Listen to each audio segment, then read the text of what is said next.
Welcome back to another video from the Debate Room podcast. We're here probably like an hour or so after OKC's heart-crushing, gut-wrenching loss in Game 6 of the Western Semifinals. A great game altogether, thrilling game. Some great plays down the stretch. Obviously, OKC blew a 17-point halftime lead. Was pretty tough to watch, even though I'm not an OKC fan.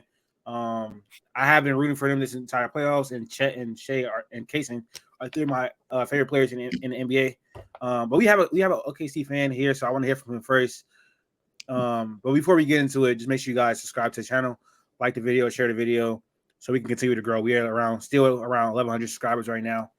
But Max, how do you feel after the season comes to an end? What's your initial reactions, and then you can get into like what's next for the Thunder. Obviously, have one of the brightest futures in the NBA, but obviously you can still grow around the margins to increase your championship window in the coming future. But what's your initial reaction after the game? Yeah, um, I can't be like I don't honestly think that we were going to win a championship this year. Getting as far as we did, I was happy to be competing in the semifinals. After getting this far, though, I think we do have a chance to go to the conference finals. Um, that game sucked. I going into the second half, I texted like whatever, great end, and got to like keep up with that, and we didn't get that back. Like ending the second half, I think we hit like I don't even know 4, 5, 6 threes in a row. Shooting the ball so well, did not look like Dallas could guard us at all. And I feel like again, just like the script got flipped. Kyrie scored when he needed to. PJ and Derek Jones Jr. both hit really clutch threes when they had to.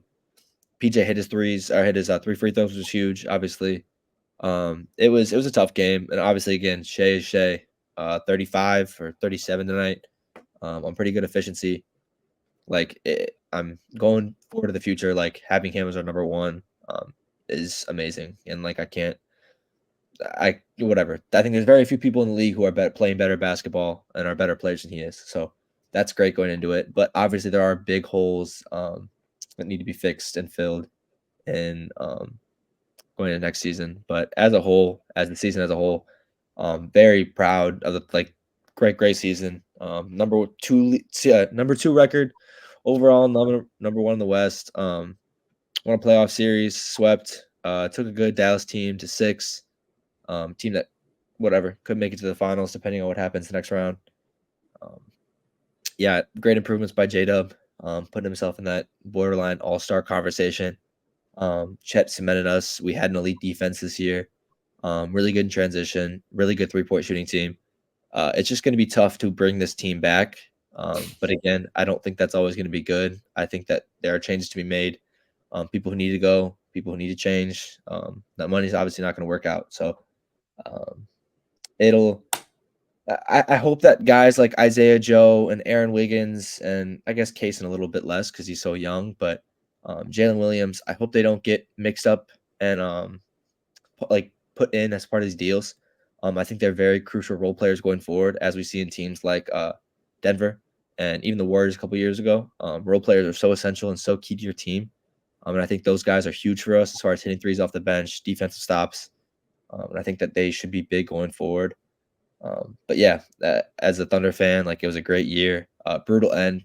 I hate losing on free throws. Like it's like it would be so much more better for Dallas, but like just hit the shot. Like I don't, you know what I mean? I don't want to lose on free throws. I hate losing on free throws. Whether it was a foul or not, I guess I don't really know. I don't understand the rule of like swinging through the arm, hit ball first in the arm, but doesn't matter. We shouldn't have put ourselves in that position anyways. So we lost in the second half.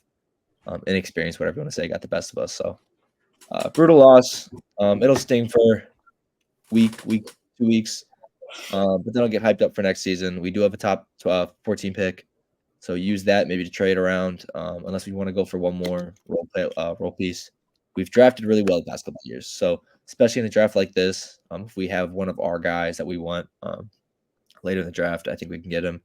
And I have confidence that we can develop him. So yeah, very promising season. I'm excited for the future, but moves need to be made. So Q, avid Thunder supporter. You know, retired Thunder's fan, I guess, since KD left, but you always been, That's a good way to watching say them, it. That's a good way supporting to them. say it. Retired Thunder fan. I like that.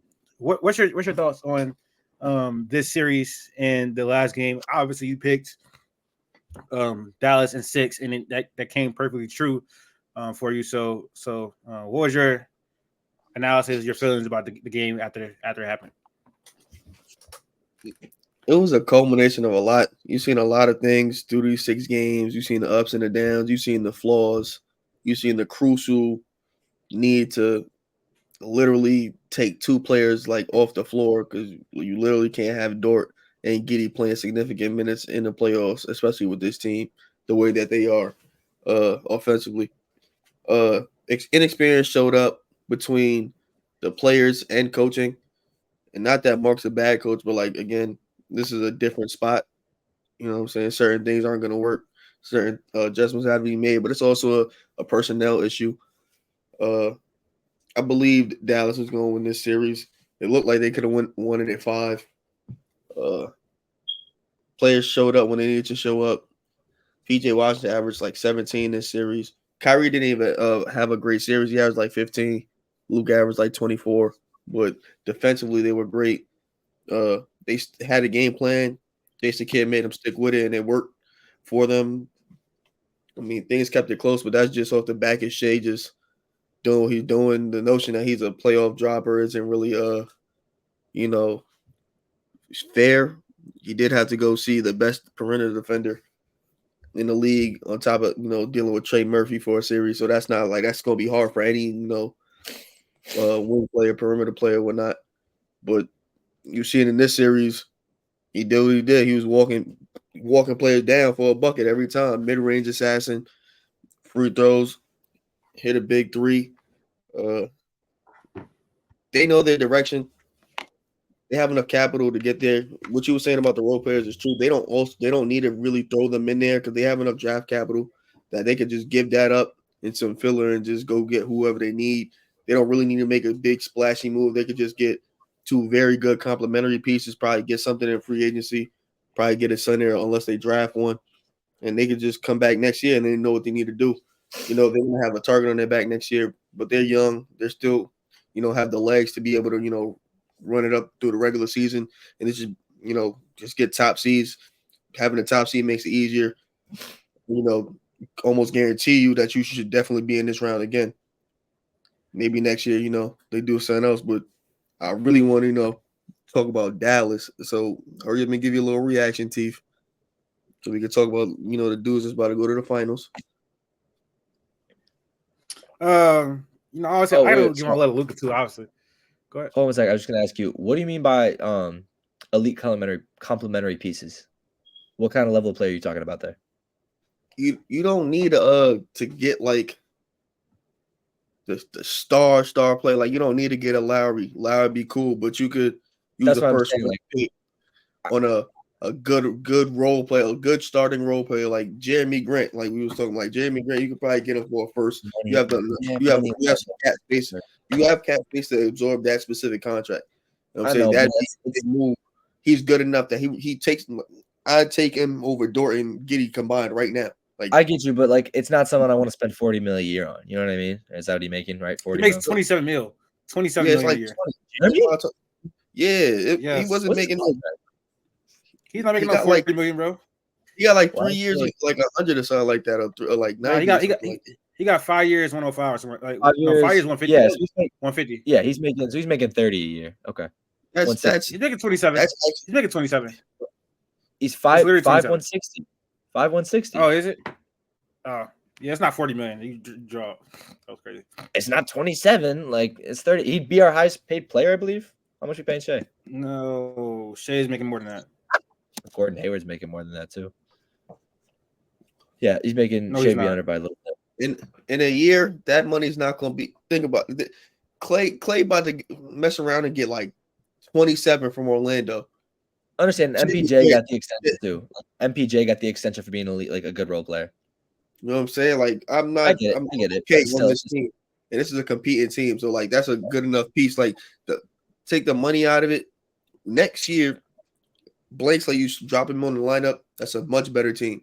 Like you have another player that could score, and that lessens a little for a player like J-Dub, so he doesn't always have to lock in, offensively. Like he might be able to spend an extra time playing defense because one night Jamie Grant got it on, so I'm cool, I could chill, and vice versa, because Jamie Grant could do pretty much the same things.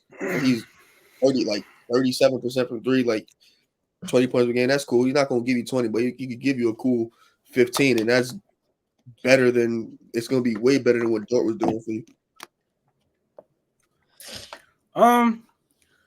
The Thunder came into this playoff run knowing they came into the playoff run kind of like patience. We just want to figure out like what we need to get, and they figured it out in this series. It's clear they need another big. They need a backup big as well. They need two bigs, honestly. They need a starting five. They need a backup big. I think they need a point guard as well. I think Shea is just not an advanced passer at this time in his career. I don't think he's ever going to be someone that's making advanced reads all over the court. Like the Mavericks played great defense in this series for the most part. They filled the gaps. They sent help. Derek Lively never left the paint, and it really stopped OKC's drive and kick offense. It really hampered it. This is like one of the only games where OKC's offense actually played well. This game and game one. So they need a point guard to actually facilitate this offense, and they need someone to actually diversify this offense, like just more than driving kicks. That's what they really need. They need someone that's going to consistently be able to create rim pressure, someone that's probably going to be able to knock down threes, play defense, and that's just not going to be Josh Giddey. He cannot be on the court. So, number one, it's a few things that the OKC Thunder need to do in the offseason. One, get rid of Josh Giddey. That's be number one. Number one on the bulletin board. He cannot play for this team any longer. He is genuinely not good at anything on the basketball court. Like, not good at anything. Like, if you want to say passing, playmaking, it's not good enough to where it makes him be on the court. He is actually very, very bad at basketball. I'm not even trying to be, like, slandering him. This is just the truth. He's not, like, he's good at basketball, obviously, because he's in the NBA. But for NBA standards, he's not good at basketball. It's slandering a little bit, but it's fine. For NBA standards, he's good at basketball. No, the fact you just admitted he's good at basketball. He's just not with the Thunder. Is he good? Is he good for basketball for NBA? For NBA purposes? Is he a good NBA player? No, yes, this year he was not a good NBA player. Was he a good NBA player at any point in his career? Sometimes. No. No, he was not.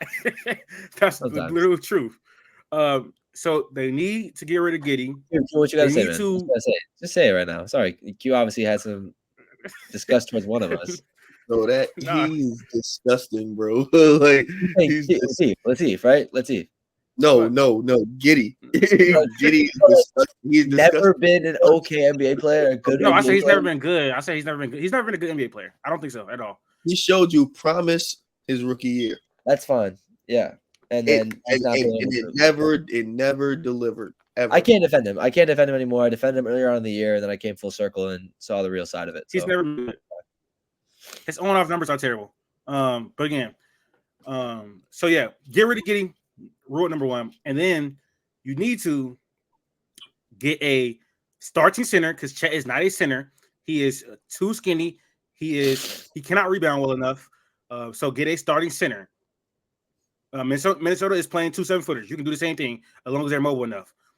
I think someone like Nick Claxton, you guys can get Nick Claxton this summer. That would be a big help. He's a free agent. You guys have the money. He's still pretty young. He will fit on the team. Try to get Nick Claxton. That's number 2. Number 3, explore trades from Lu Dort. Lu Dort is an amazing defender. He's an amazing defender. But offensively, he is not good at all. To be honest, he shot well this regular season from 3, but in the playoffs, his shot is too slow to have him on the court. He cannot play make. He cannot finish. Dort, it's not a priority that he goes, but he probably should be off the team too. That's not being harsh. He's a great defender, but he's not good enough to where he's gonna be able to guard the best players in the league, which are wings. Like you're gonna run into Anthony Edwards. You're gonna run into Luka Doncic. You're gonna run into. He did shoot well this postseason. He did shoot well this postseason. Bro, please. From 3. Watch the games. Watch the games, bro. He shot 40%. What's his field goal percentage? Tell me his field goal percentage. 40%. Oh, is that good? In the postseason, 40%. Field goal is that good? Field goal. Oh, yeah. No, I'm talking about 3-point percentage, buddy. I'm talking about 3-point percentage. Let's be honest. He didn't provide any, but you gotta watch, bro. I know you watch the games, right? So you gotta realize that regardless of you shooting 40% from the field from three, that's on wide open attempts, bro. They're not guarding him, so he's not providing any real spacing. Part of providing spacing is actually like making game making four the defense think you're a threat. Game four is brutal. You have to make the defense actually think you're a threat from three. If they're leaving you open, that is not providing spacing. I promise you that's not. That's really not. So because he was on the court, they were just helping off him and Giddey. And J-Dub too, because J-Dub was so indecisive. So that's three things. You probably need to get some more role players too on the bench, just to diversify. Like, you really think about it, bro. Shea and J-Dub are the only two drivers on the team. Shea and J-Dub are the only two drivers. No one else can really drive to the basket. That's why they need another ball handler. Yes, like they need another ball handler. What is I mean, we'll get into more later. What are we looking to get back then, in your opinion, for Lu Dort? What kind of trade are you looking to get back? Oh, first round pick. If it's not a player, first round pick. Yeah, it's probably easier to get the player for player swap with him. You just got to be the right player swap. Like, it's the issue is he's making 20 mil, so it's like, what player is making 20 mil? Not an issue. It actually helps you. It's not an issue. That's yeah. But I'm just saying, like, who's saying about Lu Dort? Lu Dort is probably still if he goes on the market right now, there'll probably be about like at least 8 teams that call and pick up about Lu Dort. Like, but who's on that same level making 20 mil that's like expendable for another team? You have to. You know what I'm saying? That's what I'm looking at. It's like, you take like, if someone's getting paid 20 mil, they're getting paid 20 mil for a reason right now, right? And I get we have some bad contracts in the league. That's fine. But, like, we're not trading it for, like, a Reeves or a Rui. I don't think we want either of those guys. Malcolm Brogdon is making a lot of money. Yeah, he's kind of old. He's old, injury prone, but I mean, I like the experience aspect, but I don't know if that's a piece. He can run a point guard. Like that's what I'm trying to say. Like, for a guy like Lu Dort, with like Giddey's making 5-6 mil. Like, he can be added into a package. He could be whatever. Like, people might not want him, but his money works out to where it's like kind of cheap just to take him. Lu Dort making 20 mil. Like, that's the only issue where it's like a team needs to have cap space if they're going to take on his contract, or you need to match contracts, and it's just like, who's really making 20 mil, 19, 18 mil in that area? So that's at least where I got. Malcolm Brogdon is, but like, I'm not gonna lie. I think it's gonna be hard for it, like, because the Thunder fans love him. Most Thunder fans love him because he was undrafted. He has a great story, and he's just like one of those feel good players that you love. But I'm not gonna lie. Did you see that tweet I sent you, bro? Where someone that was the most accurate tweet. Someone on Twitter said that I got it. Lu Dort is way too involved in the offense, like Marcus Smart was for the Celtics. That was so accurate. Like, he just shoots too much, and he literally cannot drive to the basket at all. His field goal numbers at the rim are terrible. It's ridiculous for him to be that strong. It's ridiculous. He's just short too. He's like 6'2". Yep. So that's y'all have a lot of potential. But also, I know the Thunder have all this potential, bro. But they realistically don't have that long to wait, because y'all gonna have to pay Chet and J-Dub sooner rather than later. We saw this with the first big three. Your championship window is not staying long. We saw this with the first big three, bro. Not make the same mistake twice. He might not. He probably not. And the other thing is, like, it's just, I think going forward, it's gonna be, we have these three pieces, and the pieces around it will change. Like, I think we will keep making runs with Shea, Chet, and J-Dub. It's just a matter of what pieces are surrounded them, right? If Kaysen sticks here for a little bit, if we lose Lu Dort this year, if Giddey's gone, whatever, if we keep an Isaiah Joe and a guy like that, if we bring in a guy like Laurie, if Nick Claxton comes over, it's just kind of going to be a revolving door role players, because I don't think that he's going to trade for another star. I think going forward, he's going to want to develop these three guys, unless something major happens. He should be trading for another star. Right, but I'm saying, you're not trading those. You're not going to give those three up for another star. Like, I don't think you're trading KD. No, of course not. You can keep them. Like you said, you got a bunch. It's a bunch of first round picks. There's a bunch of draft capital that can be thrown out there to go. I'm not saying give up 8 first round picks. Give up three first, 2 seconds in a swap for something for like a big star if you really wanted to. I still want. If you get the money they on, Shea's getting his money, but J-Dub and Chet's extension not gonna kick in for another 2-3 years from now. So like you could for 3 years, you could still like next year and like I think 2 years after that, you can still do what you got to do with semi-cheap contracts. You know what I'm saying? You'll probably have 2 big contracts, 2 semi big contracts, and a bunch of $5 million, $10 million deals. But you just gotta push it. It just gotta be the right pieces. I want KD. Like real talk, I actually want KD. I think that when his time is over, it'll be okay. Time like if it doesn't work, he'll be old enough to where it kind of just shifts out. You know what I mean? Like he's got 4 or 5 more years left in the league. I think 4 is a pretty safe number. With how Kevin Durant plays basketball, he's gonna be 25 points per game for like at least 2 more years for sure. Yeah, I think he could. I mean, if he wants to retire, he can retire. But KD can just shoot the ball over anybody. Like he can get to a spot and he can shoot the ball like however he can. So I think that that's not going to change him. Kevin Durant does not need to be dynamic to score the basketball. He can just get to a spot, get his fadeaway, whatever. So I think that's going to fit our timetable as far as like when KD gets too old, he'll phase out and we'll have to pay everybody else, and it's kind of like a new thing again. And I think KD's at a point where trading for him will be cheaper than trading for other superstars, and his impact. I mean, again, who's a better scorer in the league still than KD? Like KD's still a top scorer. He could still provide a ton of experience. Obviously, he's got the championship pedigree. He fits it on any team, and he can. What you were just saying, Q. He can score a bucket in different ways that anyone else can on our team. So y'all need rim pressure, and I mean, obviously, KD would help. KD would be great. KD would be great, but y'all do the rim pressure. Y'all do the rim pressure though. What? I'm just saying. Y'all need rim pressure. Y'all need rim pressure. KD would help. I understand. It's fine. I'll take KD. KD would make a championship. What's your problem, gang? What's your problem, man?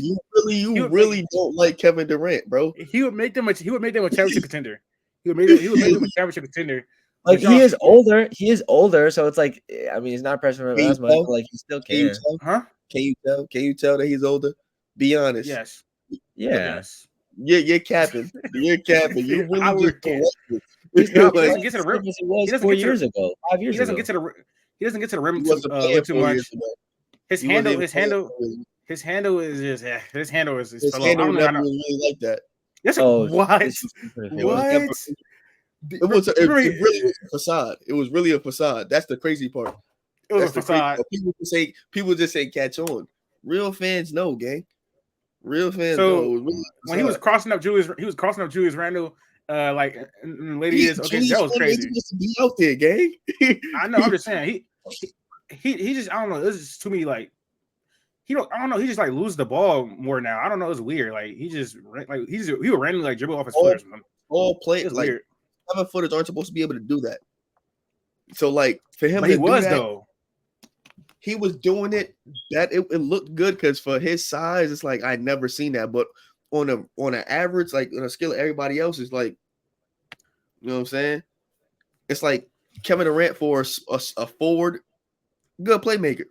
In the NBA, if you factor in everybody else, he's average. I don't know. He got worse as a playmaker somehow. I don't know. It's weird. He's a very, very good shooter. You feel me? Like he's a great shooter at small forward. Like, well, compared to everybody else, he's just a good shooter. Like, let me stop. That was crazy. That was crazy.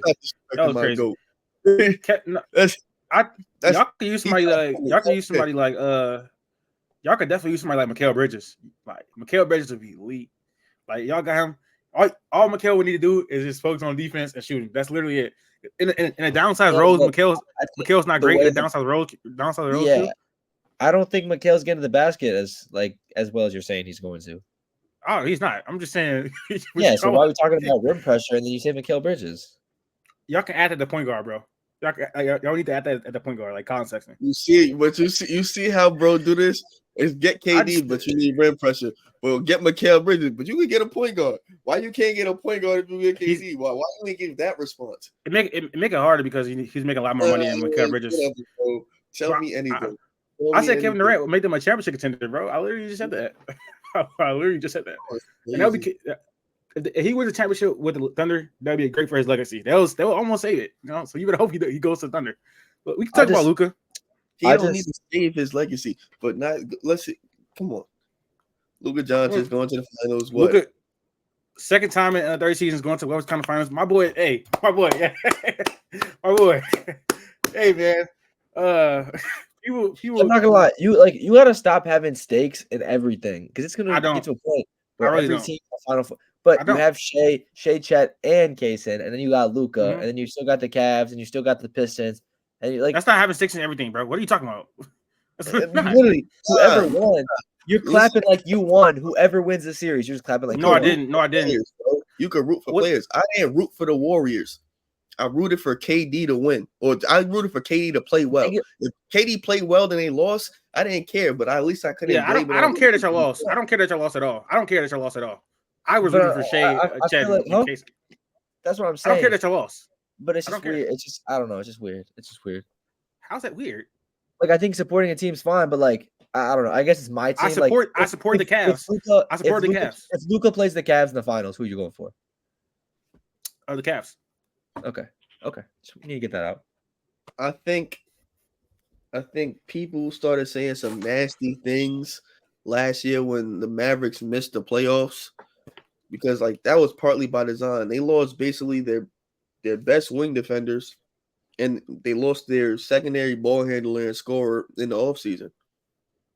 You get him some wing defenders and another secondary ball handler, and he's right back where he was again just 2 years ago. Literally. And he didn't even play, great. Like even in that first playoff series, he came into that playoffs injured. In this playoffs, he was injured too.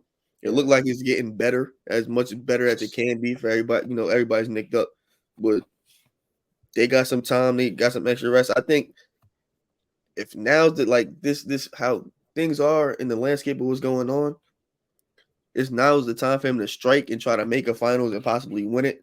And he could probably stamp himself like you might be able to say he's the best player in the league.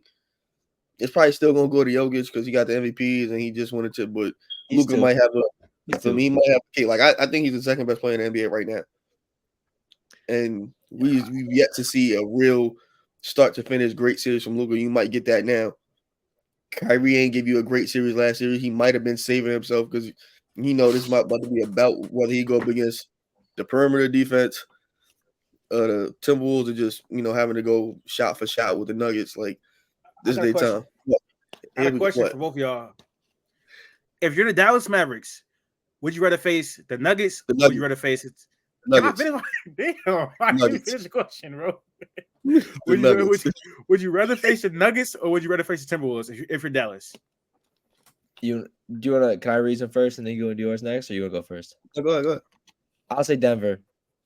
Just because I think Minnesota has the size to compete with Dallas. They have the wing defenders to compete with Dallas. Like, I think part of the reason why they beat the Thunder, obviously, they were able to out-rebound us a majority of the games. I don't think they're doing that with Rudy and Cat.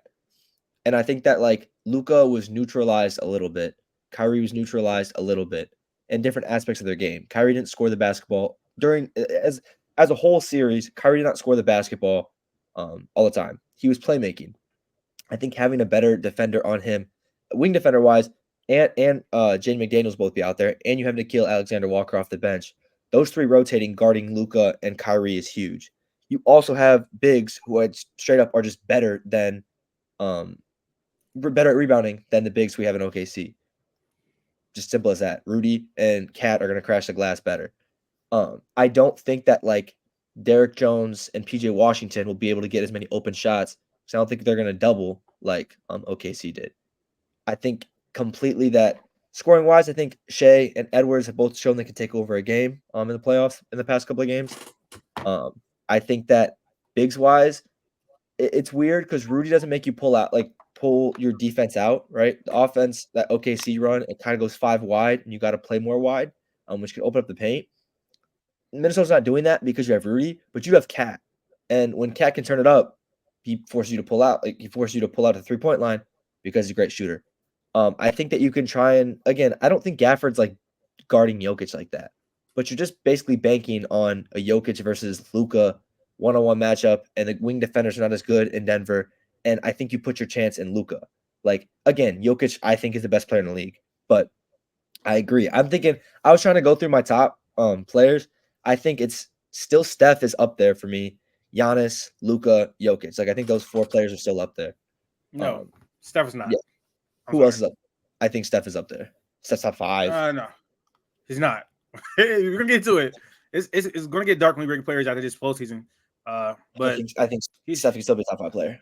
Anyways, I think that they're banking on a Luka versus Jokic fight, and I think they'll just take Luka. And with the pieces around it, if Jamal Murray's still beat up, I'm taking Kyrie over Jamal Murray either way. Kyrie's playmaking's been insane this postseason, the way he's been able to incorporate other players. And you're just taking your role players to play better than their role players with how they've played so far. And again, it's open looks. I think that like Derrick Jones Jr. and PJ Washington's numbers are semi-inflated because half their shots are wide open.